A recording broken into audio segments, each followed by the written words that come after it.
Добро вечер, сите од 3 телевизија Фолк ексклузив. Пред да го најавам интервјуто, да погледнеме топ листата. Предлог број 1. Елена Велевска. Црно и бело.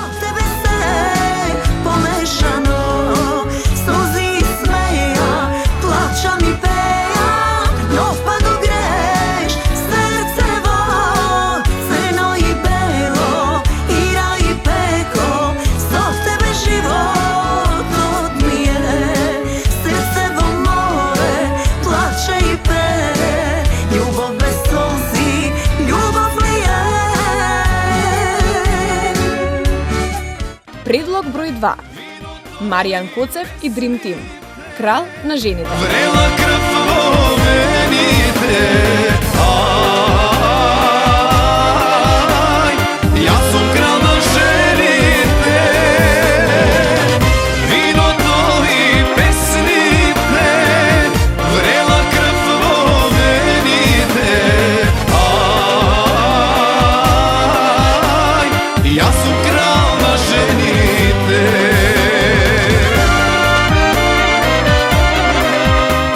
Предлог број 3. Миле Кузмановски. Шприце. Измешај среќа и малку тага и научи го срцево да не оди по нејзина трага. Како шприце живот е мој, измешај среќа и малку тага и научи го срцево.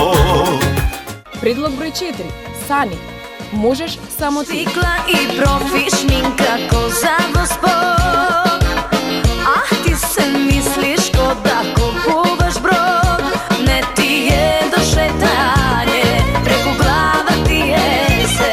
А пак мене ми е петок секој ден.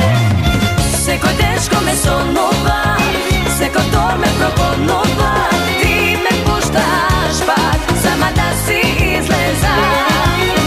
Цела вечер ме гледаш. Вечерва гостин ни е Маријан Коцев. Да видиме што има тој да каже. Надвор од телевизиските камери, папарацо, фотографиите, кој е всушност Маријан Коцев? Кога не би се занимавале со музичката кариера, како би се опишале себе си? Како? На следниот начин. Скромно дете. Воспитано патриархално, мирен, повлечен. Наспроти тоа, сакам брзини. Сакам брзи спортови. Значи, кога не би бил во естрада, би бил или пилот, или шофер на Формула 1. Значи, сосема различно од тоа што сум сега. Значи, кога не би бил во естрада. Сега, што друго освен, значи, ја гледам реалноста. Музиката е таа која што ме храни, за која што цел живот сум го посветил на неа, од мали нозе. Генот сум го наследил од мојата фамилија, поточно од мојата мајка, низирата страна, заедно со мојот брат, кој што сме цел живот заедно. Дали тоа е главната водилка, музичка водилка во вашиот живот? Значи, генот е нормално оној кој што води. А виновникот за оно што сум денеска, што сум Маријан Коцев, тоа е мојот брат, кој што тој ме откри и заедно вложуваме во се уште во мене и еве веќе стапнав и на 40-та година, од кој што 25 години скоро професионално се бавам со музиката. Сум тоа што сум благодаречи на мојот брат Никола Коцев. Рековте дека од прилично рана возраст сте започнале со кариерата и веројатно е дека после вашиот прв настап сте започнале веднаш да патувате. Која беше првата држава во која што отидовте, како веќе изграден музичар? Која? Па вака, за мене беше прва успешна година, 95-та година. Имав настапи на повеќе фестивали и тоа беше она откушна даска да заедно со Сашко Велков бидам член и како музичар и како пеач на групата. Тоа беше Австралија, значи австралиска турнеја пред 20 години точно. Бевме екипа од 8 души и пеачи и музичари. За мене големо искуство. Желбата беше многу голема да се патува. Прв пат и во авион. Адреналинот на високо ниво. Успешна турнеја. За прв пат надвор не само од границите од Македонија, туку и од Европа, преку барата што велиме народно. Големо искуство пред се. После месец и пол се големи импресии кои што остануваат и до ден денеска. Кога сме веќе кај патувањата со авиони, кои што во земјите како Канада и Австралија се на прилично далечна релација, со што се занимавате? Дали може да имате некоја омилена книга која што практикувате да читате додека се возите во авион? Да. Една од меѓу последните книги и омилените ми е Калугера што го продаде своето Ферари и на многу мои пријатели кои што гледам дека индиректно си го загрозуваат животот во потрага по материјални средства. Мој предлог е да ја прочитат таа книга и да видат докаде се и што се со својот сопствен живот.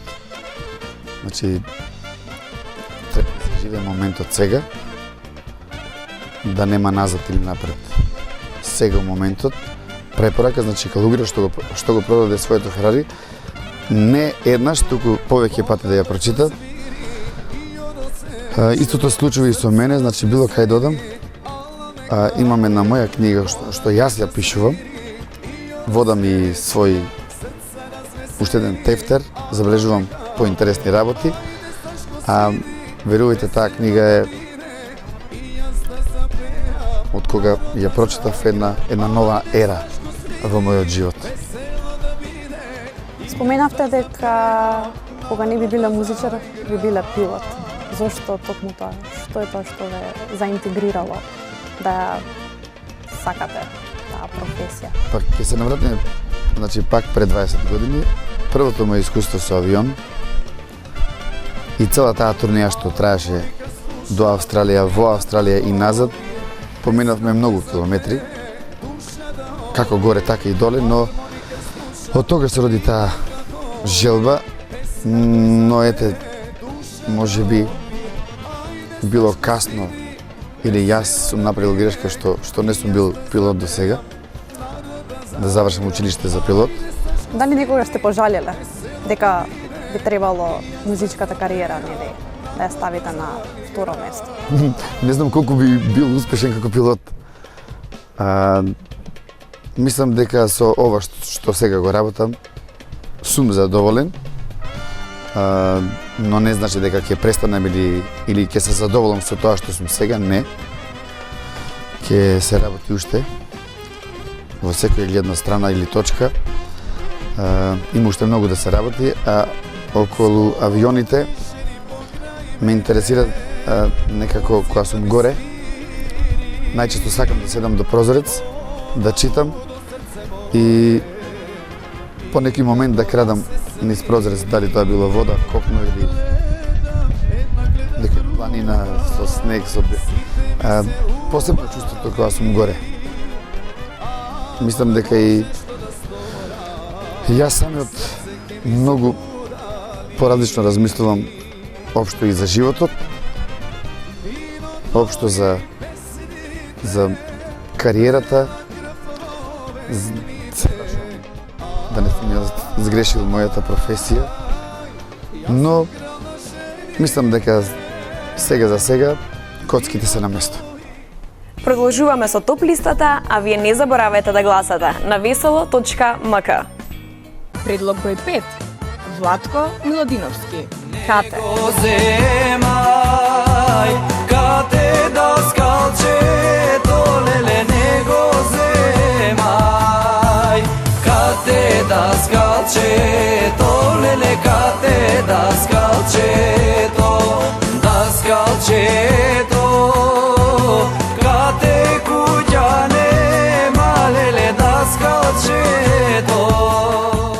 Предлог број 6. Стојна Николова, Бакнина. Srce čuka prebrzo, vljubena sum vo tebe, ludo najludo.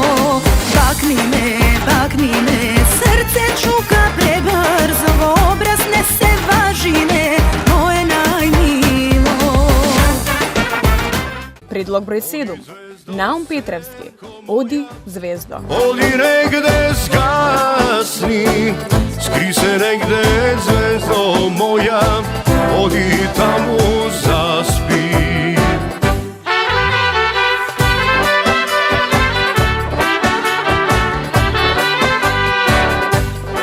Предлог број 8. Ирина Спасовска, Гордоста ти врие. Stisni zavimaški, izdrži. Ako ne ti odi, nemoj ne se bori i do mene, pa ti provedi. Gordosta ti vrije, belo sna ne krije, stisni zavimaški, izdrži. Ako ne ti odi, nemoj ne se bori i do mene, pa ti provedi. Предлог број 9. Даниела Темилкова, Не се нададе. Ponovaš tvoja da pitam, biser je zasun ti voraka, priznaj me za saka. Aj sega, aj da te vidim, sonovaš tvoja da pitam, biser je zasun ti voraka, priznaj me za saka.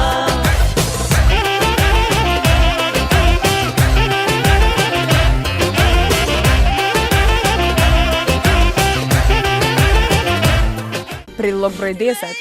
Зуица Лазова, Тајно моја. Neke obraz da mi pogali, neke sonce da me razdeli, neke zora, neke obraz da mi pogali, neke sonce da me razdeli, što sa nego ne sum jaz, neka Bog Можете да гласате на весело.мк.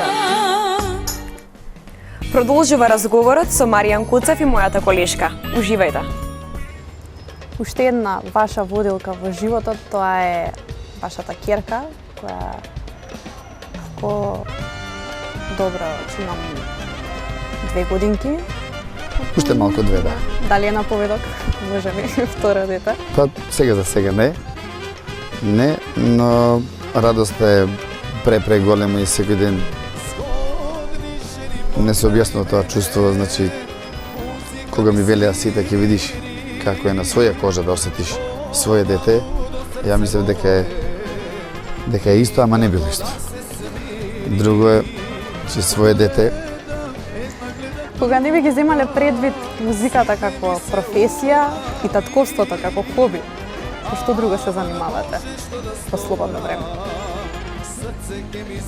Иако да речеме татковството е прилично напорно хоби и задоволствено во некој начин. Добро, Дуња, значи од 8 месеци во градинка имам повеќе време за себе. Од друга страна ми е криво што и јас тоа време не го минам со Дуња, но лично заради неа во градинката ќе научи многу повеќе работи за општеството што ја обкружува, отколку да е дома. Имам време за оние пријатели кои што ми се драги да се видиме, да пиеме по едно кафенце, да разговараме општо за се она што се случува, што планираме да се случува, било која сфера, било кој план, дали музички или не знам што.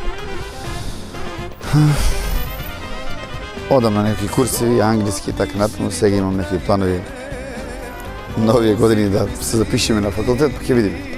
На кој факултет имате? Па ќе видиме, можда нешто пак поврзано со патувањето, туризам. Тоа е прилично интересно. Поврзаноста помеѓу музиката и патувањето е... Рековте дека на курс на англиски посетувате. Не сте успеале во сите овие години патување да го совладате англискиот јазик? Во ред, јас знам, али не она што јас сум задоволен, што треба да се знае, сепак има граматика, има сепак школата си е школа. Дали може би како грижлив татко и сопруг понекогаш знаете, нели, да се внесете малце во светот на кулинарството и да подготвите некако специјалитет за вашите најблиски? Се толку инволвиран во кујната во кулинарството. Значи, кога би прашале што би ни подготвиле сега да треба да припремите некое јадење? Морам да признам, слаб сум. Слаб сум од таа страна. Знам да испржам јајца, морам да се пофалам лепче, знам да испржам, или француски тост. Тоа сум добар. Летно манџиче можам да направам. И салата. Толку од мене. Во поглед на сегашната ситуација со македонската народна музика, која што во духот на младите прилично е избледена, поради фактот дека сме обкружени со естраните звезди од регионот. Каков е вашиот став? Дали сметате дека се уште има млади личности кои што се навистина заинтересирани за народната музика и дали мислите дека кај нив за години и години нанапред што ќе доаѓаат ќе се ниже таа љубов кон народната музика и кон фолклорот? Зошто сме толку обкружени со влијанието од, да речеме, српската и бугарската естрада? Значи, се сведува на една работа, бизнис и ништо друго, значи пари. Значи, некој за да дојде до поголема пара да профитира, значи, само таа страна се једа. И се прави план, концепција, кој вокал да го земам, кој е најпознат, со него ќе донесеме толку и толку народ, маса, по толку пари. Значи, се сведува на бизнис. Мене ми е криво што баш таква е сега ситуацијата, но мислам дека за секој еден има место во ова естрадно небо. Не треба да плачеме, не треба да кукаме, да жалиме, треба само да се снима, да се има повеќе емисии. Мене ми е драго што е нешто ќе започнеме сега нов циклус, дека секој еден ќе си најде место на фотејата па да гледа малку и да слуша македонска народна музика. Независно дали е ново компонирана или стара. Музиката нема крај, нема граници, треба да се негува, треба да се ствара, да се слуша, да се негува, исто како една убава жена. Ако се сака, ако се почитува, така биде вечно млада. Исто и со музиката. Нема стара, може би некоја песна е стара 200 години, но може да биде поголем хит од некоја било која нова песна. Тоа беше се за вечернава емисија. Наша задача е да подготвуваме интервјуа, а ваша задача е да слушате македонска народна музика и да гласате на veselo.mk. Пријатно!